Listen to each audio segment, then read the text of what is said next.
Hello friends, நம்ம இன்றைக்கி இந்த வீடியோவில் ரொம்ப ஈஸியாக பிரைடல் வேணி கால்கட்டு மெத்தடில் எப்படி ரெடி பண்ணுறதுன்னு பார்க்கலாம். இந்த மாதிரி பலகையோ நோட் அட்டையோ கதவு லாக்லேயோ இந்த மாதிரி எந்த பொருள் உங்களுக்கு ஈஸியாக கிடைக்குதோ அந்த பொருள் அந்த மாதிரி 2 சுற்றி இந்த மாதிரி நாட் போட்டுக்கோங்க. இந்த மாதிரி நாட் போட்டுக்கலாம். இது கால்கட்டு மெத்தேடு தான், ரொம்ப ரொம்ப ஈஸியான மெத்தேடு. குட்டி பசங்க கூட ரொம்ப அழகாக ரெடி பண்ணலாம். நான் இந்த மாதிரி பாருங்கள், 2 சுற்றி நாட் போட்டு எடுத்தாச்சு இல்லைங்களா. நம்மளுக்கு எவ்வளோ நீளம் கட்ட போகிறோமோ அவ்வளோ நீளத்துக்கு எடுத்துக்கலாம். அவ்வளோ நீளத்துக்கு ஒரு 2 பங்கு இல்லைனா 2.25 பங்கு இந்த மாதிரி நூல் விட்டு கட் பண்ணிக்கோங்க. இதை தான் நம்ம நாட் போட்டு எடுக்க போகிறோம் பாருங்கள். முடிச்சு போட்டு எடுக்க போகிறோம். இந்த மாதிரி மேலே தூக்கி போட்டு கீழே அந்த சந்துக்குள்ளே ஹோல்ஸ்குள்ளே இருந்து எடுத்துக்கலாம் பாருங்கள். மறுபடியும் தூக்கி போட்டு கீழ் பக்கமாக இருந்து அந்த நூலை வந்து நம்ம பக்கமாக இழுத்துக்கலாம். இந்த குட்டி ரோஸ் தான் இடையில வச்சு கட்ட போகிறேன். ரொம்ப ரொம்ப அழகாக இருக்கும் பிரைடல் வேணி. நம்மளுக்கு பிடிச்ச கலரில் சென்டரில் ரோஸ் வச்சுக்கலாம். இது வந்து ட்ரெஸ்ஸுக்கு மேட்சிங்காகவும் ரெடி பண்ணிக்கலாம். இது வெட்டிங்க்கு பிரைடல் வேணியாகவும் யூஸ் பண்ணிக்கலாம். எல்லா ஃபங்க்ஷனுக்குமே யூஸ் பண்ணிக்கலாம். ரொம்ப நல்லாயிருக்கும். இதுக்கு வந்து நான் இன்றைக்கி முல்லைப்பூ எடுத்துருக்கிறேன் பாருங்கள். முல்லைப்பூ வந்து 3 பூவாக எடுத்துக்கிறேன். மேலே 3 பூ, கீழே 3 பூ, இந்த மாதிரி 3 பூவாக வச்சு கட்டிக்கலாம். இதே வந்து குண்டு மல்லி பூலையும் கட்டிக்கலாம், ஜாதி மல்லிலையும் கட்டிக்கலாம், கனகாமரம்லையும் கட்டிக்கலாம்.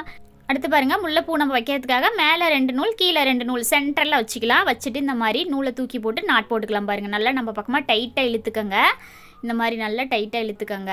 அடுத்தடுத்து இதே மாதிரி நம்ம எடுத்து வச்சுக்கலாம் பாருங்கள். இந்த மாதிரி மேலே 3 பூ கீழே 3 பூ எடுத்து வச்சுக்கலாம். 4 பூ கூட வச்சுக்கலாம். அது ரொம்ப மொத்தமாக இருக்கும். இந்த மாதிரி சென்டரில் நூலில் கொண்டு வந்து இந்த மாதிரி நாட் போடுறதுக்காக நூலை மேலே தூக்கி போட்டு நம்ம பக்கமாக இழுத்துக்கலாம் பாருங்கள். ரோஸ் வந்து கொஞ்சம் பெருசாக இருக்குது இல்லைங்களா. நான் எடுத்துருக்கிற குட்டி ரோஸ் வந்து இன்றைக்கி பிங்க் கலரில் எடுத்துருக்கிற, red colour, green colour, blue colour, இந்த மாதிரி எந்த கலரில் வேணாலும் எடுத்துக்கலாம். அதுக்காக வந்துட்டு ஒரு 4 கன்னி இந்த மாதிரி கட்டிக்கலாம். 4 கன்னி 5 கன்னி கூட கட்டிட்டு இந்த மாதிரி குட்டி ரோஸை வந்துட்டு காம்பை மடித்து வச்சுருக்குறோம் இல்லைங்களா. அதை வந்துட்டு இந்த மாதிரி சென்டராக வச்சுக்கலாம் பாருங்கள். சென்டராக வச்சுட்டு அதையும் சேர்த்து நாட் போட்டுக்காங்க. அதையும் சேர்த்து கால்கட்டு மெத்தட்லேயே அதையும் சேர்த்து நாட் போட்டுக்காங்க. நல்லா ஒரு நாட்டுக்கு 2 நாட் கூட போட்டுக்காங்க.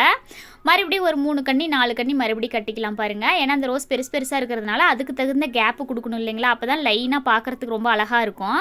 அதனால் மறுபடியும் 3 கன்னி 4 கன்னி கட்டிக்கலாம் பாருங்கள். கட்டிட்டு அதுக்கு அடுத்தது மறுபடியும் ரோஸ் வச்சுக்கலாம். இந்த மாதிரி கட்டிட்டு பாருங்கள். கால்கட்டு மெத்தேடு ரொம்ப ரொம்ப ஈஸியாக, பூ கட்ட தெரியாதவங்க கூட எல்லாருமே ஈஸியாக ட்ரை பண்ணலாம். ஃபஸ்ட்டு டைம் ட்ரை பண்ணும்போதே ரொம்ப ஈஸியாக வரும்.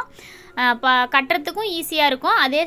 அதே சமயம் ஃபஸ்ட் டைம் கட்டினதானே சொல்ல முடியாது, அந்த அளவுக்கு நல்லா வரும். அடுத்து ரோஸ் வச்சுக்கலாம் பாருங்கள். கேப்புக்கு தகுந்த மாதிரி 3 கன்னி 4 கன்னி கட்டிட்டு வச்சுக்காங்க. அதையும் சேர்த்து நாட் போட்டுக்கிட்டோமா போதும். அது வந்து ஆர்டிஃபிஷியல் ரோஸ், இந்த மாதிரி ரோஸில் வந்துட்டு கம்பி நீளமாக கொடுத்துருப்பாங்க. அதுலேயே அதை வந்து நம்ம மடித்து வச்சு கட்டிக்கிட்டோமா போதும். ரொம்ப மெல்லிசாக தான் இருக்கும். அது வந்து நம்ம தலையில் வைக்கும்போது குத்துற மாதிரிலாம் எதுவும் டிஸ்டர்ப் பண்ணாது. நல்லா மடித்து வச்சு கட்டிக்கலாம். அதே சமயம் ஆர்டிஃபிஷியல் ரோஸோட கம்பி நம்ம கட் பண்ணாமல் வளைச்சி வச்சு தான் கட்டுறோங்கிறதுனால மறுபடியும் யூஸ் பண்ணிக்கலாம். அந்த கம்பி ஈஸியாக நிமித்திக்கலாம், வளைச்சிக்கலாம். ஒன்றும் உடஞ்சி போகிறதோ டிஸ்டர்ப் பண்ணுறதோ குத்துறதோ அந்த மாதிரிலாம் பண்ணாது. அதிலே ரெடிமேடாக கொடுத்துருப்பாங்க. அந்த மாதிரி பார்த்து வாங்கிட்டிங்கன்னா நம்மளுக்கு ட்ரெஸ்ஸுக்கு மேட்சிங்காக நம்ம மாலை கட்டு மெத்தட்லையும் இடையில வச்சு கட்டிக்கலாம். கை கட்டு கட்டுறோம் இல்லைங்களா, அந்த மெத்தட்லையும் இடையில வச்சு கட்டிக்கலாம். ரொம்ப ஈஸியாக இருக்கும், பார்க்குறதுக்கும் நல்லாயிருக்கும். நான் வந்து இந்த மாதிரி பலகையில் சாதாரண பலகை தான். இதில் வந்து 2 சைடும் ஆணி அடித்து எடுத்துருக்கேன். இதுக்கு பதிலாக எக்ஸாம் பேட் இருக்குது இல்லைங்களா, அதில் நோட்டு அட்டையில், ஜன்னல் கம்பியில், கதவோட லாக்கில் இந்த மாதிரியெல்லாம் போட்டுக்கலாம். நம்ம தலைக்கு வைக்கிறதுனா கால்கட்டு மெத்தடில் காலில் கூட நம்ம நூல் போட்டு யூஸ் பண்ணிக்கலாம். சாமிக்கு வைக்கிறதுனா மட்டும் இந்த மாதிரி பொருட்களில் நூல் போட்டு கட்டும்போது சாமிக்கும் நம்ம வச்சுக்கலாம். இந்த மெத்தடில் கட்டி எடுத்துக்கிட்டோம் பாருங்கள். ரொம்ப அழகாக இருக்கும். இதை வந்துட்டு வேணி டைப்பில் இந்த மாதிரி வளைச்சி வைக்கும்போது நல்லாயிருக்கும் பாருங்கள். இதே மொட்டாக இருக்கும்போதே கட்டி ஃப்ரிட்ஜில் வச்சுக்கலாம். அதுவும் நல்லாயிருக்கும்.